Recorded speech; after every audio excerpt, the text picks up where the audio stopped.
Good afternoon, everyone. Our today's lecture is on the comparison between CT and PT. Generally, CT stand for the current transformer, and similar like that, PT stand for the. Tell me from your side. PT Potential. stand for the potential transformer. Then, in CT, the primary winding of CT is connected in series with the your load. लोडच्या series मध्ये काय केलेलं आहे की तुमची primary winding आहे सीटीची connected आहे and secondary winding is terminated with the low range ammeter means काय प्रायमरीला लोड कनेक्ट केलेला आहे जी व्हॅल्यू आपल्याला मेजर करायची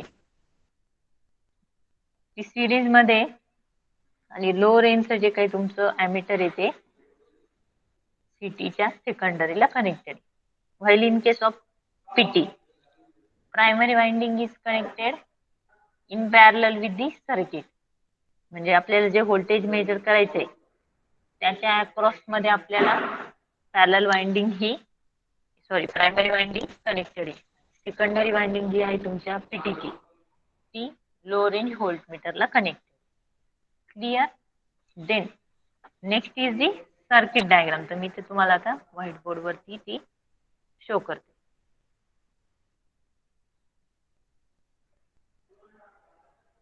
फर्स्टली फॉर दी सीटी सीटीला जनरली दोन टर्न्स इंडिकेट करता ही झाली प्रायमरी आणि सीटीची जी सेकंडरी आहे ती लो रेंज ॲमीटरला कनेक्टेड आहे तर हा बेसिकली असा सिम्बॉल ड्रॉ करतो आपण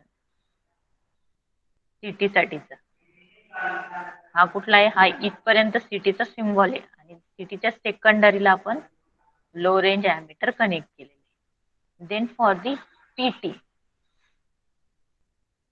पीटीची ही प्रायमरी वाइंडिंग आहे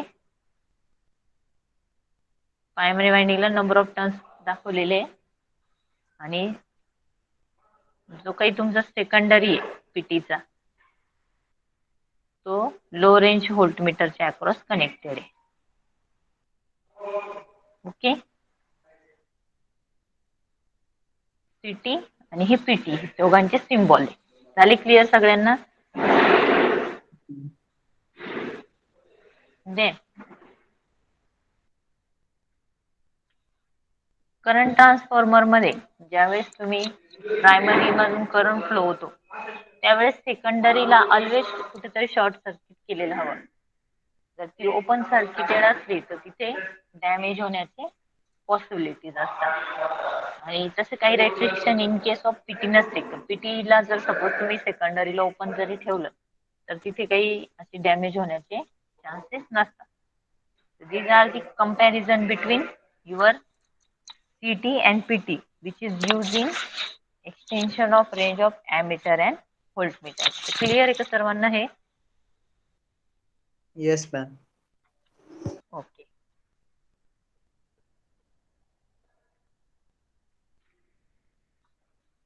then next point is the clamp on meter सांगता येईल का क्लॅम्प ऑन मीटरचा काय यूज असतो कोणी बघितलंय का क्लॅम्प ऑन मीटर काय असतो किंवा क्लॅम्प ऑन मीटरचा यूज काय असतो पार्टिसिपंट ओके No, ठीक ma'am. आहे clamp on meter means in short your ammeter suppose जर तुम्हाला एखादं सर्किट आहे त्याला डिस्टर्ब न करता किंवा त्याची वायरिंग ब्रेक न करता जर तुम्हाला त्या सर्किट मधनं करंट मेजर करायचं असेल समजा मी इथे डायग्राम काढते हा फेजचा पॉइंट आहे लोड कनेक्ट केलेला आहे आणि त्यानंतर हे न्यूट्रलला पॉइंट गेलेला आहे हा तुमचा फेज आहे आणि हा इथे न्यूट्रल ओके आणि या सर्किट मध्ये आपण कुठे ॲमीटर कनेक्ट केलेला आहे का पार्टिसिपंट टेल मी आहे का दिसते का कुठे ॲमीटर कनेक्टेड आहे का या सर्किट मध्ये No, ma'am. पण तरी पण आपल्याला या सर्किट मधनं फ्लो होणारा करंट जर मेजर करायचा असेल तर आपण तिथे क्लॅम्प ऑन मीटर युटिलाइज करतो क्लॅम्प ऑन मीटरला अशी एक क्लिप्स असते ती क्लिप्स आपण ह्या पॉइंटला इथे अशी टच करणार खाली त्याला अशी सर्किटरी दिलेली असते आणि इथे एक डिस्प्ले प्रोव्हाइड केलेला असतो या डिस्प्लेवरती आपल्याला इथे रीडिंग शो होते म्हणजे without disturbing any circuit if we can measure the voltage then we can use the clamp on meter. Main function समजले का क्लॅम्प ऑन मीटरचं काय आहे? Yes ma'am. ओके. आता त्याची मी तुम्हाला इंटरनल डायग्राम आणि त्याचं इंटरनल स्ट्रक्चर कसं असतं ते शेअर करते.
दिसते डायग्राम पार्टिसिपंट?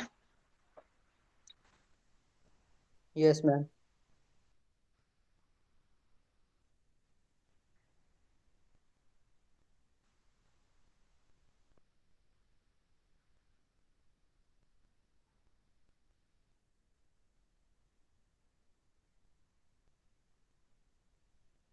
आता चेक करा क्लॅम्प ऑन मीटरची डायग्राम दिसते का? Yes ma'am. ओके.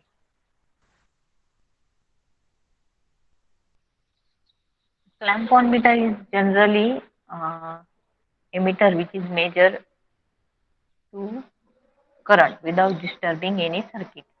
मग याच्यामध्ये मेन कंपोनंट कुठला बसवलेला असतो तो असतो तुमचा करंट ट्रान्सफॉर्मर. करंट ट्रान्सफॉर्मरचं फंक्शन असते का त्याने करंटला मेजर केलं पाहिजे. मग सेम करंट ट्रान्सफॉर्मर मध्ये काय आहे की तुम्हाला एक कॉईल असते, कोर असते. तर ह्या फॉर्मॅट मध्ये इथे दिलेलं आहे बघा खाली. हा जो अप्पर मोस्ट पार्ट दिसतोय तो कोरचा विषय बघा. आता दिसते का clear diagram? Yes ma'am. Okay. बघा इथे काय दिलेलं आहे, हा वरती कोरचा पार्ट दिलेला आहे. सर्क्युलर पार्ट जो दिसतोय तो कोरचा पार्ट आहे. तो कोर मीन्स काय आहे की त्या कोरच्या इंटरनल हॉलो पार्ट मधनं आपण जो कंडक्टर आहे तो प्लेस केलेला असतो. म्हणजे तुमची जी वायर आहे ती त्या कोरच्या इनसाइड असते आणि त्यामुळे काय होणार आहे का तुमचा जो कंडक्टर आहे तो प्रायमरी म्हणून ऍक्ट होणार आणि जी कोर असते ती सेकंडरी म्हणून ऍक्ट होणार. आणि ज्यावेळेस प्रायमरी मधून करंट फ्लो होईल तर तिथे काय होईल, मॅग्नेटिक फील्ड क्रिएट होणार आणि ते मॅग्नेटिक फील्ड नंतर कोर थ्रू सेकंडरी वाइंडिंग जी असते त्याला लिंक होणार आणि सेकंडरी वाइंडिंग मधनं करंट फ्लो होणार. इथे दिसते बघा डायग्राम मध्ये फीडर और प्रायमरी वाइंडिंग म्हणजे ज्या कंडक्टर मधला आपल्याला करंट मेजर करायचा आहे तो कंडक्टर प्रायमरी म्हणून ऍक्ट होतो आणि ज्यावेळेस त्याच्यामधनं करंट पास होतो तिथे काय प्रोड्यूस होता, मॅग्नेटिक फील्ड प्रोड्यूस होता आणि ते मॅग्नेटिक फील्ड कोर थ्रू तुमच्या सेकंडरी वाइंडिंगला येतं. बघा खालच्या साईडला सेकंड नंबरला सेकंडरी वाइंडिंग शो केलेली. मग त्या वाइंडिंग मध्ये फ्लक्स लिंक झाले का तिथे ईएमएफ प्रोड्यूस होतो आणि EMF प्रोड्यूस झाला की जो काही मीटर आपण कनेक्ट केलेला आहे, एम मीटर इथे दिसतंय बघा, एम नोटेशन दिले, त्या मीटर मधनं तो करंट फ्लो होणार आणि तिथे आपल्याला काय होणार आहे, व्हॅल्यू शो होणार आहे.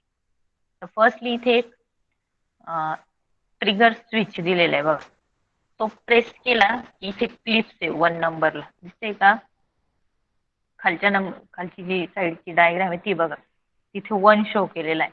तो 1 काय आहे का तिथे ट्रिगर स्विचला प्रेस केलं की तो ओपन होणार किंवा क्लोज होणार. तर तो सपोज आपण सर्किट मध्ये ज्या कंडक्टरचा आपल्याला करंट साईडला तो प्रेस केला आणि ते तिथे सर्किटला आपण टच केला, तर त्यामधनं काय होणार आहे का तो कंडक्टर प्रायमरी ऍड झाला, नंतर ती जी मीटर आहे तो ते क्लॅम्प पॉइंट मीटर आहे त्याच्यामधली जी कोर आहे त्या कोर मधून जे फ्लक्स क्रिएट झाले इंटरनली सेकंडरी वाइंडिंग असते त्या सेकंडरी वाइंडिंगला लिंक होणार आणि त्यानंतर मीटर मधनं करंट फ्लो होणार आणि आपल्याला डिजिटल फॉर्म मध्ये त्या मीटरवरती करंटची रीडिंग शो होणार.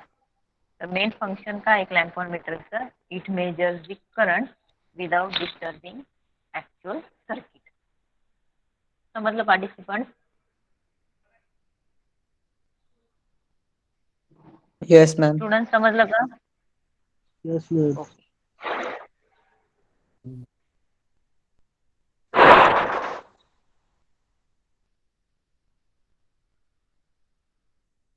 Then the main conclusion काय आहे, clamp on meter are used to directly measure the high current of line without connecting it into the circuit. They can be used by one time. म्हणजे आपण directly कुठल्याच सर्किटला disturb न करता जरी हाय अमाऊंटचा current जरी असेल तर तो आपण मेजर करू शकतो. तर त्यासाठी आपण जनरली काय यूज करतो, क्लॅम्प ऑन मीटर. तर सगळ्यांना फंक्शन समजलंय क्लॅम्प ऑन मीटरचं काय आहे? Yes, ma'am. ओके. तर करंटची व्हॅल्यू इन जनरल आपण 1000 एम्पियर एवढा करंट सुद्धा तुमच्या clamp on meter through major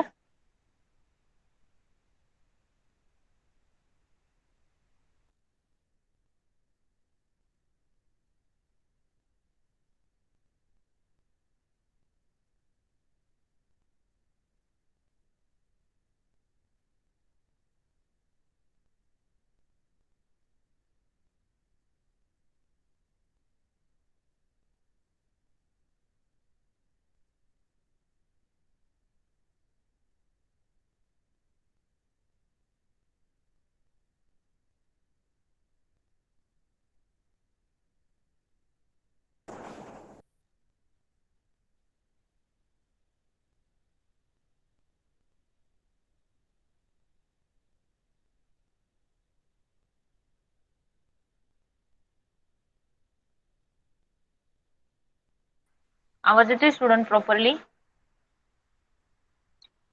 Yes, ma'am. Ma'am. Main तेच clamp on meter can major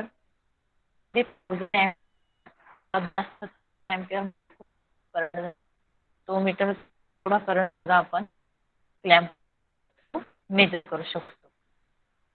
then mainly is calibrated to give the reading of high current directly. याच्या internal जे directly calibrated असणार आहे की ज्याच्या थ्रू आपण डायरेक्ट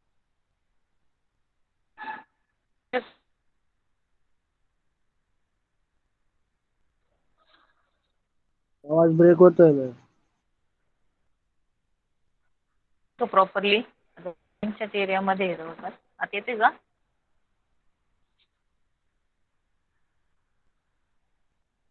येतोय का आवाज participant? Yes, ma'am. Okay.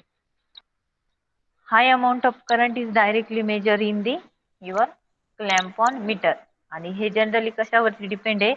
The process of clamp on meter is depends on the electromagnetic induction. तुम्हाला FEE चॅप्टर होतं बघा शेवटचं, Faraday's law of electromagnetic induction. त्या लॉ वरती टोटली तुमचं जे काही वर्किंग प्रिन्सिपल आहे क्लॅम्प ऑन मीटरचं ते डिपेंड आहे.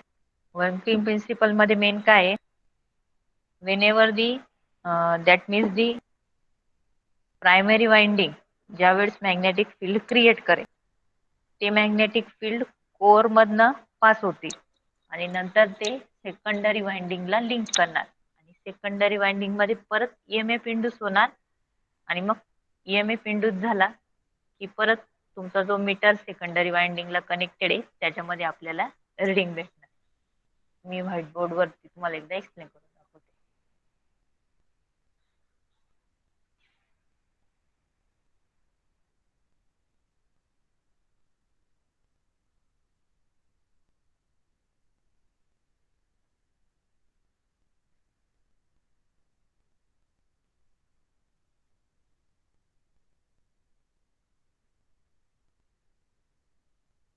दिसतं का व्हाईट बोर्ड?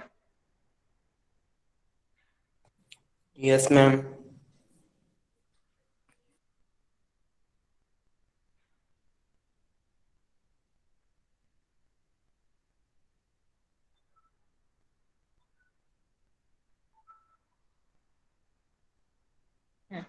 दे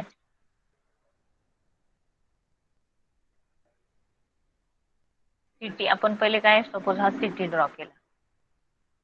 ठीक आहे, आपण डायरेक्ट डायग्रामॅटिकलीच बघूया काय होतं याच्यामध्ये.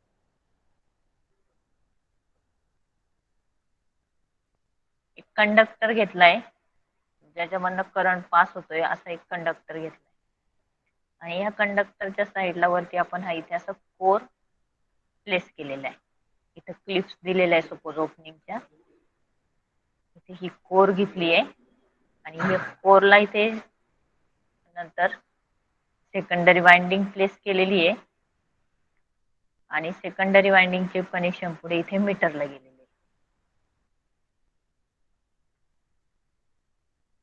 या वाइंडिंग मधनं ज्यावेळेस करंट पास होणार तर इथे काहीतरी मॅग्नेटिक फील्ड क्रिएट होणार. ते मॅग्नेटिक फील्ड ह्या कोर थ्रू ह्या वाइंडिंग पर्यंत लिंक होणार. या कोर मधनं असं पास होणार आणि ह्या वाइंडिंगला इथे कुठेतरी लिंक करणार.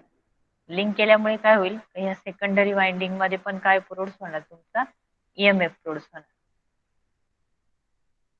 ईएमएफ प्रोड्यूस झाल्यामुळे काय होईल का, व्होल्टेज जनरेट झालंय, मग ह्या मीटर मधनं लगेच करंट पास होईल. म्हणजे पहिले तुमचे मॅग्नेटिक फील्ड म्हणजे फ्लक्स क्रिएट झाले, ते फ्लक्स फ्लो होऊन पुढे ते वाइंडिंगला टच करतील.